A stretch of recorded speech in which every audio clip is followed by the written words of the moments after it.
Hey guys, Lizardlea here for day 1 of My Neighbor Totoro and Dandelion Blowball animated fantasy film. It's a very weird name. I'm just gonna probably put My Neighbor Totoro, maybe in Dandelion if it fits in the title. I got this pattern here from Up to X Stitch on Etsy. And yes, that is their actual name. It's Up, the number 2, the letter X, and Stitch. So, I bought this on, I believe it was the day after my birthday in 2017. So it was like right when I met DJ. I bought this one the same time I bought the other Totoro one that I did for DJ. This one's going to be for his mom because they both love Totoro. And it is a great movie. If you haven't seen it, you need to see it. It's really cute. I didn't get the other Totoro one from this Etsy. I got it from a different one. I don't remember where, but I've already gotten all of the colors. This is hard to do. There we go. There they all are. And I actually, oh crap. It doesn't have the plastic in it that tells me what it is. I'm pretty sure it's Ada. It looks like it's 14 count, and it's off-white or wheat. I don't even know what color they would call this one, but I thought it might look cute with it. So we'll see. If it ends up starting to look really ugly, I'm just gonna stop and switch over to white fabric. So I don't think this one will take too long. We have the main part of him, which is the biggest part, and it didn't want to print properly, so there's a little teeny tiny bit underneath him. It's probably where I'm going to start. And then you just have the dandelions flying away. So, not a lot to this one, but it's Totoro, so it's going to be cute no matter what, and that's all that matters. Alright, I'm going to go stitch now. Alright, so Brotherhood was number 1. Big surprise. And Steins Gate has actually jumped up to number 2 since we were last doing this.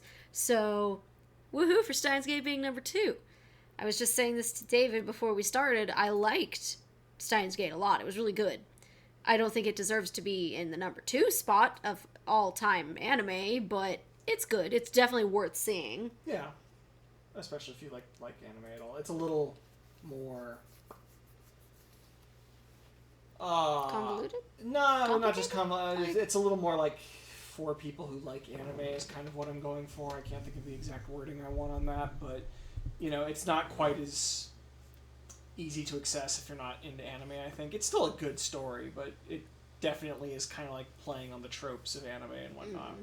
Like the whole otaku thing and all that. Because it's kind of the point. That's why it's liked. Alright, well, you get to give a brief... synopsis. Kind of spoiler-free synopsis this time. Introvert. No, not really introvert, but socially awkward wannabe mad scientist accidentally invents time travel. Shenanigans ensue, and they're more serious shenanigans than haha, that's funny shenanigans. Yeah. So yeah, this is where I tell the story.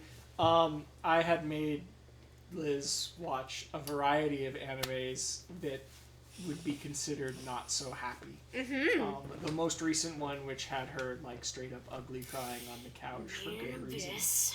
Yeah.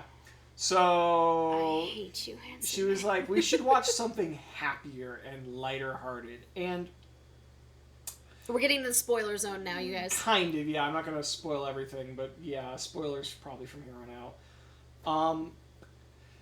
In essence, I remembered, I had watched Steins Gate a long time ago with a friend, and I was like, yeah, I remember that it's basically based off a game, and the whole point of the game is to go, like, you know, basically pair off the main character on a date with each character or whatever, and blah, blah, blah, blah, blah. So it's kind of lighthearted, like, it's just, you know, cute interactions with different characters, and I'd sort of forgotten, like, 90% of the show, given that one of the major plot points, okay, now huge spoilers, is there's this girl who is his friend in air quotes, lab assistant. Basically, she's the person who's put up with him his entire life, even though he's a complete weirdo. Mayuri. Yeah, and she's just like, 100% designed to be cute and innocent and heartwarming without being obnoxious, you know?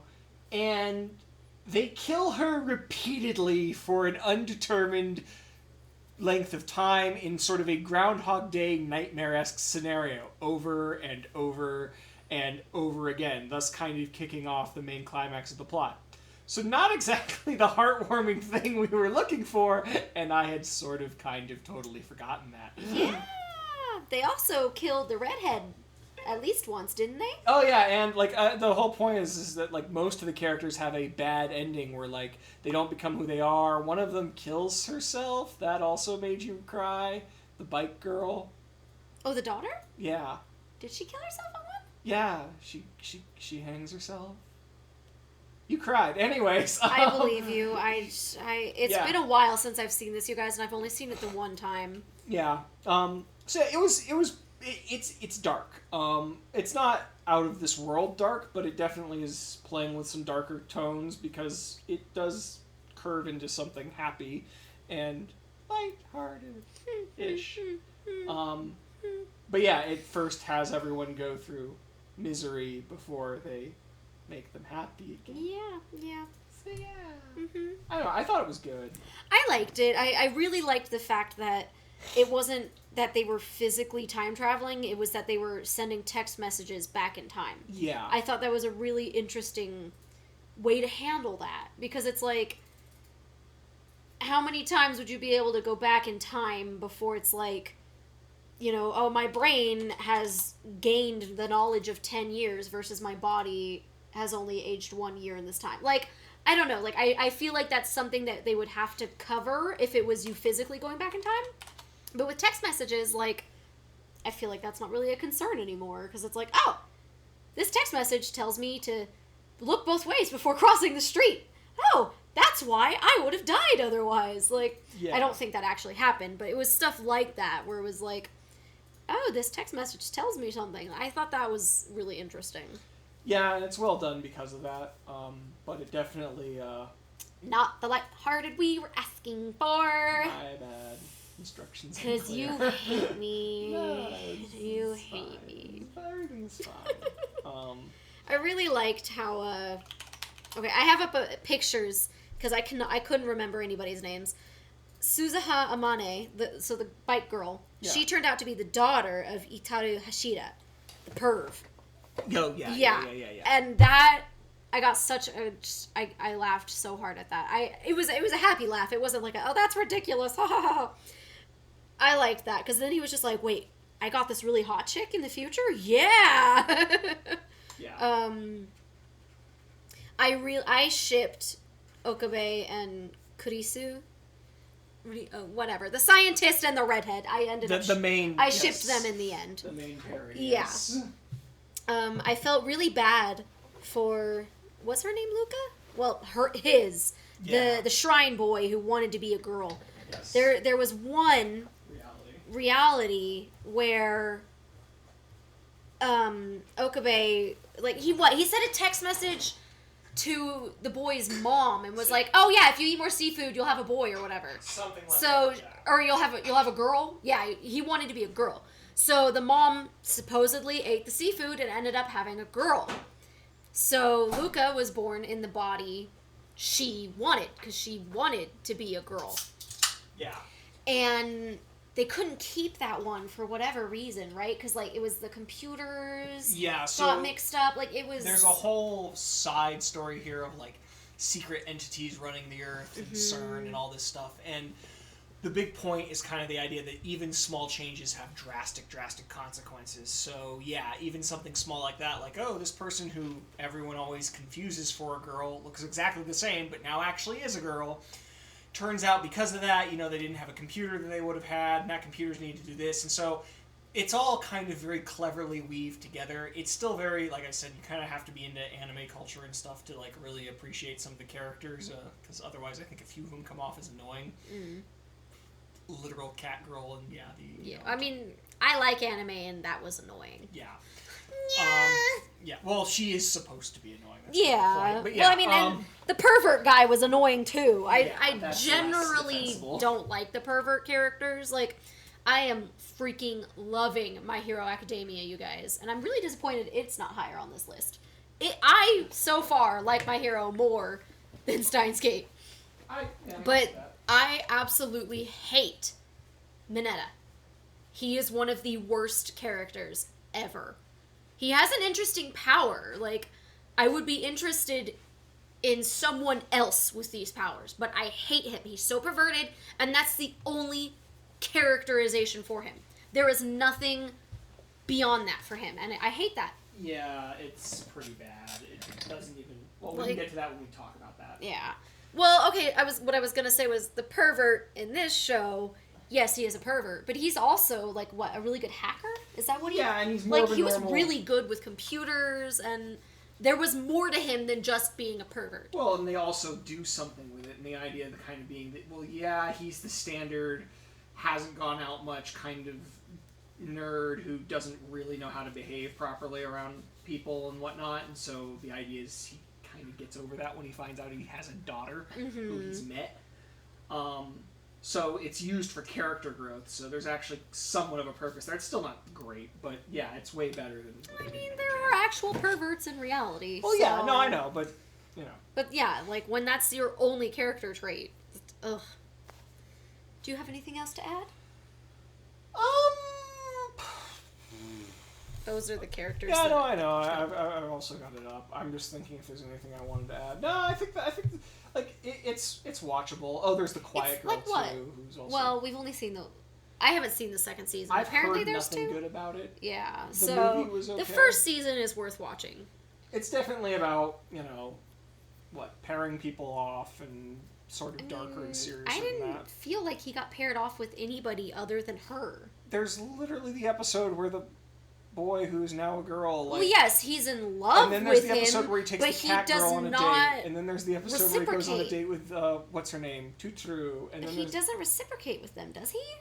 Well, yeah, but that's because it's the usual anime trope of like, oh yeah, they'd all like to be with him, but he doesn't notice because he's an idiot.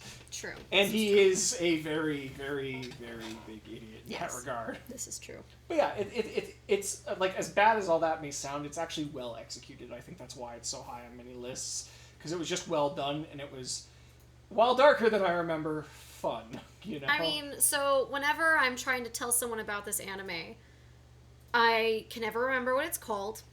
And so I always text DJ, I'm like, what's the banana anime? And he's always like, Steins Gate. So Yeah, that's fair. there are bananas, and it's hilarious. Yes. All right. So number 3 is Gintama, right? Which neither one of us has seen. Correct. I've heard So- it's kind of like anime South Park, but not as... Oh. Well, I no, don't not like as South Park gross, at but just all. in the idea that it's parried. Its purpose is to parody everything. else. So, like, I know there's a scene where, like, it does the Evangelion, or rather, a scene. I believe there's, like, 50 different scenes that in one way or another are complete parodies of an Evangelion scene, whether the end of it or the beginning or certain other things. So it's that sort of thing. I know it's really popular because of that, and I know nothing else about it. Yeah. If you guys have seen Gintama, let me know what it's about. Let me know if it's worth watching, and we'll see. I can't guarantee anything. So All the right, next what's thing is number Hunter 4? x Hunter. Hunter x Hunter! I am actually rewatching that. Wow, I didn't know Hunter x Hunter was number 4. I'm so happy. Hunter x Hunter deserves the number 2 spot.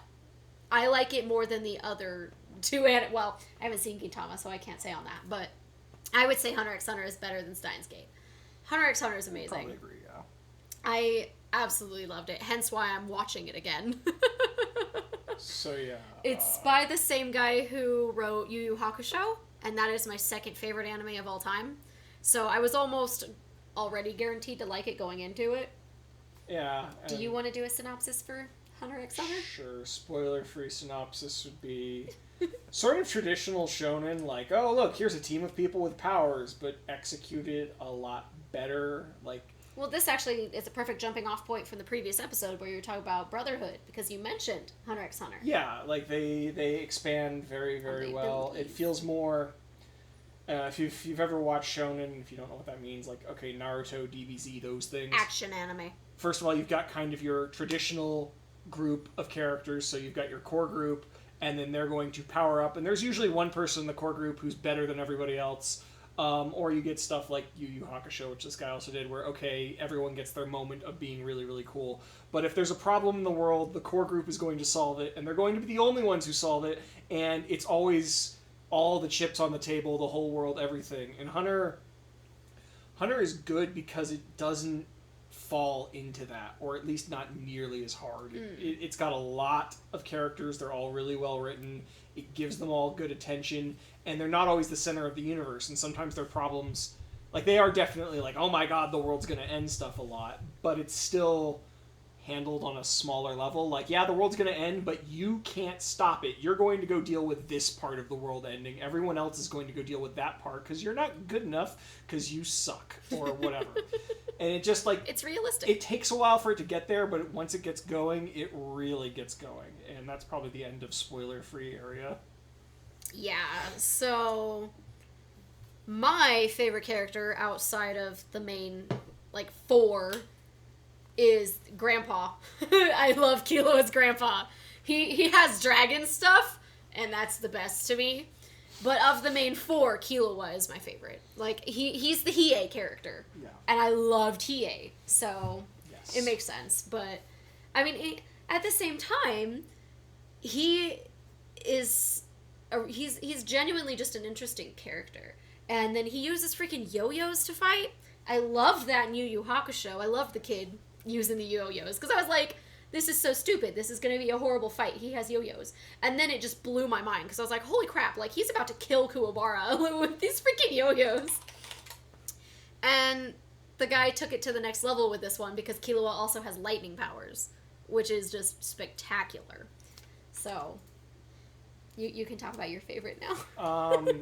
As we mentioned earlier, I do like the villain, one of the villains in this, who's a clown, and he is disturbing on many, many, many, many levels. But the reason I actually like him is kind of why I like the show. Where, like, again, if you've watched DBZ, the solution to every problem is just Kamehameha them harder. You know, It didn't work the first 8 times, but it's going to work this time because the plot says it works. And this does a lot better of a job, like, making the fights interesting, making the powers interesting.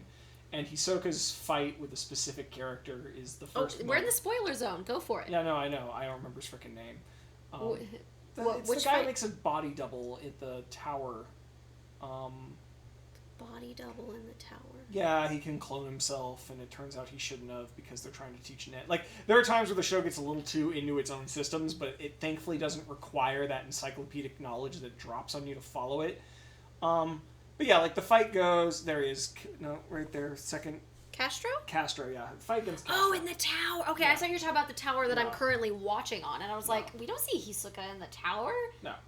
So, he, the arena tower fight. So, whatever. like, the point is there's this big fight, and he's fighting in it, and it's supposed to be someone who's gonna, like, actually give him a challenge, and this character's kind of been built up to be like, oh, he is serious business, and nobody in the main cast is ready for this guy yet. And so the enemy, like, just straight chops off his arm with his bare hands, and he doesn't even care. He's like, that's cool, you want to take my other one? And he lets him cut off his other arms, and then suddenly his other arm, but suddenly his other arm is back on, and then suddenly he punches the guy in the face with his missing arm, and then, you know, because he's a weird clown Joker thing, bladed cards fly into his chest out of nowhere. And so you're like, what just happened? How did that work? This is stupid. What dumb, you know, possible explanation for this can you have? And the answer is, he has 2 really simple powers. One, which is that he can... There's this stuff called Nen. Well, it's called Bungee Gum. Bungee Gum, that's what it was. I always called it. Everyone has this stuff called Nen. It's like invisible energy. That's all you need to know about it. And he can manipulate his to be like rubber or glue. So he, using that, and then using something else that lets him change the texture of anything he's touching, basically fakes that entire thing. So he did actually lose both of his arms. That's point 1, that he's crazy enough to just lose both of his hands to make a point in a fight, although he does know that he's going to have somebody sew them back on later, and that'll work. But nonetheless. And then 2, yeah, he, like, attaches one of his hands to the guy's face, even though he can't see it because this stuff is invisible, and then he attaches all the cards to him when he's not looking. Like, when you see the explanation, knowing that those are his 2 powers and seeing that scene, you would never put that together. and you don't know those are his powers until then, and yet it all makes perfect sense. And that sort of level of detail and thought is put into everything. And a lot of fights and resolutions, a lot of conflicts aren't resolved with, like, big fights. Like, there are some, there are a lot that are, but there are just as many that are, like, heck, the biggest... They're practical. Yeah, well, the biggest conflict is resolved with a nuke. Yeah, that's my favorite fight, so I will get into that in a moment. Yeah, you can handle that, but then the way it plays out afterwards is not at all the way you would expect given what could have happened, and it's just handled in a way that's a lot more interesting because it's a little more logical rather than, yes, let's Kamehameha each other until somebody stops moving. See, and I love that. Like, this author, he's so... or, well, mangaka, whatever you want to call him. I love his work, so... I love it. I love it. I love Yu Yu Hakusho. I love Hunter x Hunter. My favorite fight on the show is Netero versus, what is it, the King Chimera Ant? What was his name? Yeah, his name winds up being Meruem?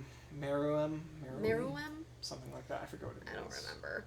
But, so, Netero, up to this point, we haven't actually seen him let loose, right? Prior to that fight? No, we literally haven't seen him in anything. We've gotten one really cool character building moment with him, and that's about it. Like, we know he's incredibly powerful. Like, he's the head of the Hunters, right? Yes, he's like the boss head honcho person. It has been implied he has wrecked a ton of these really powerful ant things, but you don't actually get to see it. Yeah.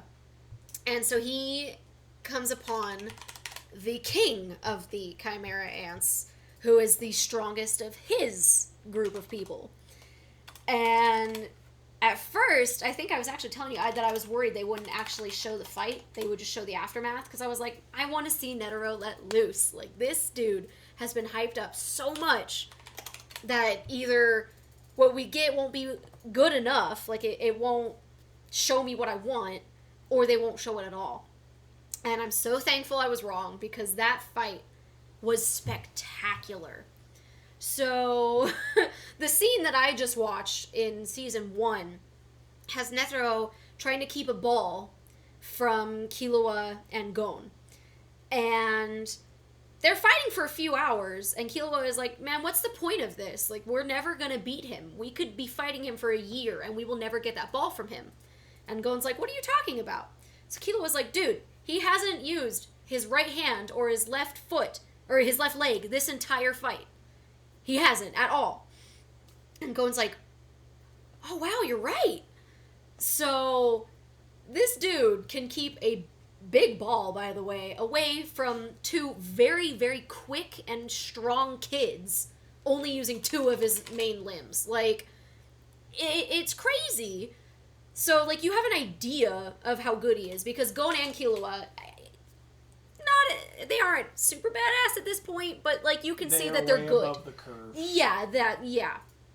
And Netero just outclasses them so far that it almost seems like a joke. Like, he's doing this because he wants to. And I like that. So you get to this fight with him and the Chimera Ant. I've already forgotten the name you told me. Whatever.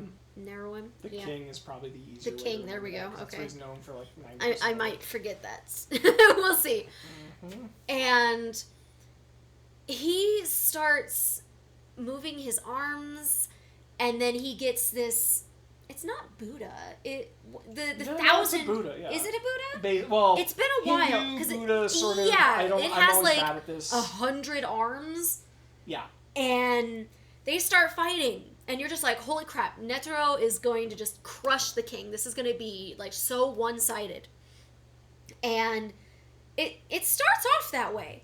And then you notice that the Chimera Ant is, like, not taking damage, like, at all. And then, the next thing you know, Netero has... What did he lose first? A leg? A leg or an arm, I don't remember which. Yeah, I think he lost a leg first, or maybe... I don't know. He loses a leg. He closes it off. Did he do that with his nen? No, he just literally... No, I remember his muscles. Skin. Oh, his muscles does. Okay. Yeah, so that's what I was going to say. Like, he closes the wound. The power of I'm not dying yet. Yeah, like, he's just amazing. They keep fighting. He loses an arm. They keep fighting. And Netero gets to he realizes, like, I'm not going to win this fight this way. And he shoves, 2 fingers into his chest? Into his heart, yeah. His chest. Yes. Your heart's in your chest. Yes, your chest heart. Do you have a heart somewhere else, honey? I don't know, I haven't looked. Such a dork. I haven't been to a mechanic in a while. And he says that he had a bomb placed into his heart so that when it stops, it'll go off. And the ant is just like, you came into this knowing you would not lose, or that, you know, like, you would die in order to win. And Netero's just like, yep. and the bomb goes off. Yeah. And the king survives. But he has such severe radioactive fallout from this that it ends up killing him eventually. From radiation poisoning. Yeah. Radioactive fallout. Yeah. And it was, I mean, seriously, like, even if you don't want to watch the anime, you should just watch that fight, because watching them and the way they move, like, it was very artistic. It was beautifully done. I loved watching them fight, and the golden god Buddha behind him following it. Oh, it was so amazing. Yeah, no, the work is really, really, really well done, and it's really good because of that. Mm-hmm. I'd say my second fight after that one is the dodgeball one. The dodgeball fight is really good. It's like the one thing I like about that arc. Love the dodgeball fight. I liked that arc. There's an entire arc that I don't personally love because it's all about game rules that, like, don't make a whole lot of sense, especially in the way that they explain how some of the rules work. I swear to God, it doesn't work if you, like, listen carefully, but whatever. Don't care. And it annoyed me, but that one fight is really, really cool just because you kind of get a whole bunch of just a lot of, like, you go sort of, like, stuff. Well, like, so the Hisoka, Gon, and Killua team up. Yeah. And they use their powers in a way that they complement one another. Well, Killua's power is, I'm holding this ball and my hands are getting destroyed, but yes. Well... Oh no, he does use the electricity somehow to protect it or something. I don't know, whatever. Like, I mean, they're all working together. That's what I liked about it. Especially with Hisoka, because it's like, Hisoka is a creepy mother trucker. And he has been hitting on Gon a lot and implying things a lot. It is meant to make you uncomfortable, yes, and it succeeds. It's very uncomfortable. They never do anything with that in case you're worried about it, but they imply a lot and he says a lot. Yeah, he is... You understand. He is not supposed to be a likable character in the sense that he's a not good in a good guy. No, not at all. He's a bad guy. Mm-hmm. But they team up in order to win this fight, and it's a freaking dodgeball fight. Like, you would think it would just be regular old dodgeball, but they start using their powers, and it was a really good fight. Yeah. That one, it's my second favorite fight. I believe you. I believe that you have favorites in seconds. Mm-hmm. Yeah. I do. It's true. Mm-hmm. Oh, I loved Grandpa. Watching Grandpa and his son team up to fight. Oh, the head of the Black Widows? What are they called? The Black Spot... No, the... shoot, it's been forever. It really has. I feel like I would have remembered if you hadn't said that. I know, I'm sorry. I'm so bad. The... something spiders, no. Krololusilfer. That was who they... Yeah, weren't they fighting him? They were going to get money if they killed him, and then they found out that all of the people that were going to pay them for killing him were dead, so they're like, oh, there's no point in killing you now. Yeah. I was a little disappointed. No, I was incredibly disappointed with that.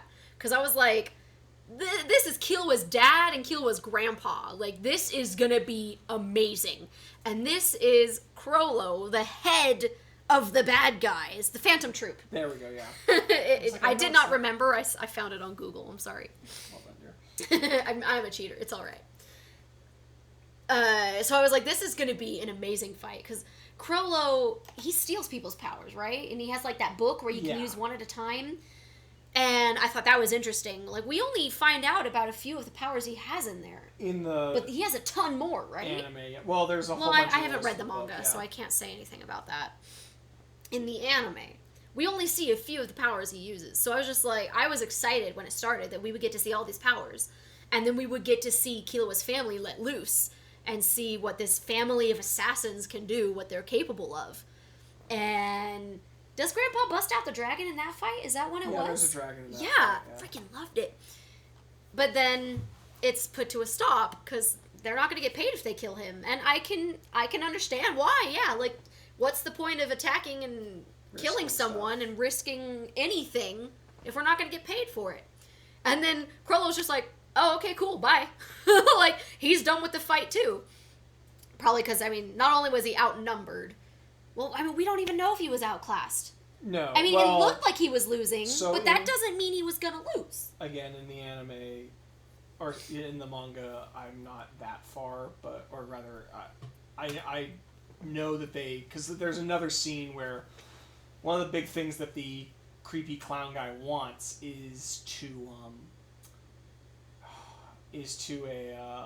fight that person, because he's the only person he thinks might give him a challenge, or one of the only people. And so he finally sets up this fight with him after manipulating a whole bunch of characters, but one of the characters he manipulated locks him out of his powers. So he's finally getting ready to throw down. Everyone's, they're out in some airfield with no one around. He's ready to have the moment he's been waiting for. And he goes, yeah, the guy locked out my powers. He's like, well, I've messed up. So they eventually gave you that fight in the manga, and it is very, very, very, very cool, if a little ridiculous. And yeah, it was probably a fair fight. Although we haven't seen what the assassin people can really, really do, I guess. I don't know, maybe. But yeah, it's good stuff. And Liz has escaped, which is making this very, very hard to continue, because I finished my sentence! So yeah, pivoting from there, I don't know. The show's just good. It's worth watching. It's really, really, really, really long, and the beginning is a bit, I wouldn't say predictable, but it's not its strong suit. It just feels a little bit similar to what you've seen before, but where it goes with it and how it develops people is very, very well done, and it's why it's probably so high up. Right, Liz? It's amazing. Sorry, I'm back. Okay, so what was your favorite arc? The beginning of Chimera Ant is definitely my least favorite. Like, Agreed. It starts so weak. There's that guy it won't shut up about. Is that his dad's friend? Is that how that one started? No, I don't know. Not him, the other guy, what's his name? The leader that got eaten. Doesn't matter. Anyways, that's definitely my least favorite. As for the rest, it's hard to pick. Probably either the York New City, where they fight the Phantom Troop for the first time, because you're like, wow, they are really... They take off the training list. It does get violent, warning. Oh, yeah. It's not, like, egregiously, like, let's show all the blood and guts, but it is definitely not pulling any punches either. It isn't afraid to show some blood. So, be warned. I'm not sure what one is my favorite arc. Like, I really liked the island arc where they're in that game. I know you didn't care for it, but I liked it. Someone should. I don't know if I don't think I can say it was my favorite. I don't know. I might be with you, because when they were fighting the Phantom Troop, that was spectacular. Like, that guy who could dig under the ground, that was really interesting. Watching Kurapika give up everything in order to take them down to avenge his clan was great. It was good. Oh, Melody. Oh, man. That one hurt. The girl... Yeah. What was it? Someone else had been reading the notes, and it caused her... It's been a while. Like, I remember at first I was like, what is this? And I'm not a fan of her English voice. it did grow on me as her character grew on me. I will give her that. But I remember that being very painful. Okay. Shall we move on? Oh no, honey. No. We haven't even talked about Kuwabara. Oh, right. Oh right. my gosh. You have to talk about him. Yes, where I don't remember his name. It's Shoot and Knuckle. His name is Knuckle. Knuckle. Oh my goodness, you guys. I cried so much over both of these guys. Yeah. So who got really badly hurt first? It was Shoot, wasn't it? Yeah. Where he lost, what was it? He didn't lose Or anything. well, he had but his leg broken? Yeah, he So got he was floating on one of the his, hands? Yeah, one of his hands. He can Oh make my him gosh. disembody and float. So, I mean, he is putting his all into this fight. And I bawled. I'm so grateful that he survived. And then Knuckles was fighting that big, was he a bull? A bull demon? He was one of the Chimera he's like hands. Yeah, he's actually the most Chimera of them, in that like he he has multiple things and everything, and Knuckles is just convinced he's about to die, and so I'm over here crying because they what's the word, death flag. Death flag. I was gonna say death flash, and I was like, that's not right. Yeah, no, they death flagged the heck out him of Knuckles. so hard. And I was over here like, you can't kill Kuwabara! Because he looks like Kuwabara, he's got the same hairdo, and he has a very similar attitude to him. And it's by the same author. Like, And it's intentional. yeah, exactly. And so, I mean, I was over here bawling. And then lightning strikes, and I started crying more because Killua just saved him, and Killua's my favorite. So, I lost it. I was so happy. I think I actually made David pause it because I had so many emotions I couldn't pay attention to what was happening. These are true facts. I'm so bad. And then the other character that I at least want to mention that I really liked, oh, what was his name?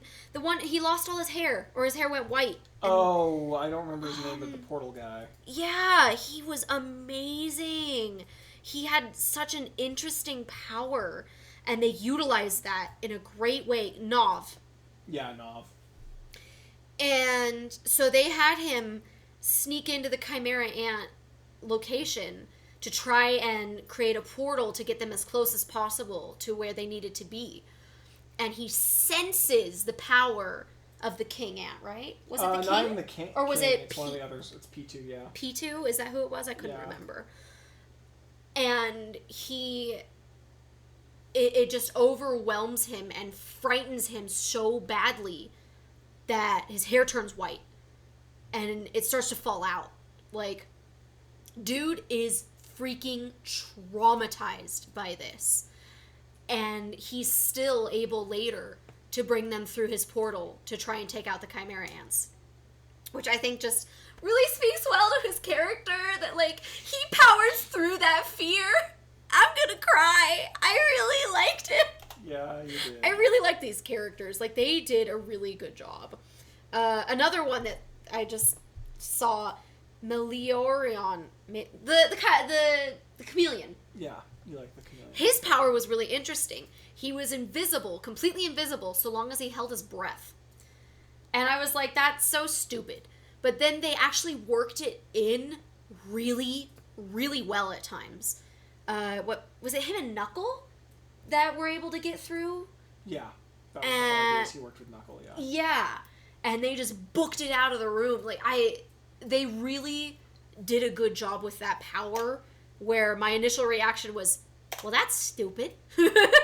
Like, most people can hold their breath for a minute to 3 minutes, so, But they pulled that off. Oh my goodness. Well, that's stupid is kind of like the core of Hunter x Hunter, where you're like, well, that doesn't sound all that interesting. And you're like, wow, that was amazing. Yeah. Let's see, who's another really interesting character? We only have a few minutes left, so we might as well finish talking about Hunter x Hunter. Sure. Oh, Neferpitu. That was her name. Yeah, but everyone calls. I always just called her P, I because... think, actually. Wait, P2. did it turn out to be a boy? I don't know. I don't remember. It's supposed to... No, maybe it is supposed to be a girl, but it gets more complicated if you read the manga. I don't know. It doesn't matter. I don't know. Looks like low a on girl. the low on the list of things that matter for plot. Oh man, her fight with Gon, that's the one where Gon ages crazy, right? Or was that a different fight? I thought it was his fight against P2. You're making weird faces. I don't know if I'm right or not. I think, yeah, you're right. The fight between them was really good. Because, you know, Gon is the hero of the story. So you expect him to come out of this, no problem. He comes out of it looking like he's, 20 years older? 30? Yeah, I don't remember. 15 to 20 years old. Yeah. And comatose. Like, he can't do anything. Like, and so you're just like, wow. Like, and that wasn't even the big boss fight. So it really just puts into place the fact that Gon is not the strongest character on this show. Not even remotely. Yeah. Even when he's being ridiculous. I really appreciate that. Because, not gonna lie, Yusuke was really freaking overpowered. Like, he kicked a lot of butt. Yes, he did not win the final tournament to become king. But that's only because he went all out when he didn't need to. Well, and the one thing that's nice is the line that kind of sells it is they talk about how, hey, look, it doesn't matter after a point how strong somebody is, because once you're over a certain line, you're dangerous enough that if I can't figure out how your power works, you could kill me. Mm-hmm. And that whole concept is kind of the core of it. They did a really good job with the powers on that show. And we are coming up to the end. I don't know what the next anime is, but hopefully we've seen it. Probably Attack on Titan. Oh, I've seen like one episode. I've seen it, so I can talk for a bit. And then... I read the first chapter of the manga, maybe the first like 5. And then it's Code Geass. Cool. And that is the end of day 1 for the My Neighbor Totoro cross stitch. I got 5 hours and 17 minutes of footage. Not a lot, and it's actually still pretty early, but we're going to be having people coming over, and I never get anything done when they come over, so I figured it'd be better to do my outro now rather than in 3 days. So, what do you have to add, handsome man? I see you judging me. I'm not judging, I'm eating yogurt. He's judging me. Don't let him lie to you. And the yogurt isn't judging you either. No, it's not. It's just being delicious, as it should be. Alright, well that's all that I have. So like, subscribe, share, comment, all that jazz. And I'll see you guys in the next video.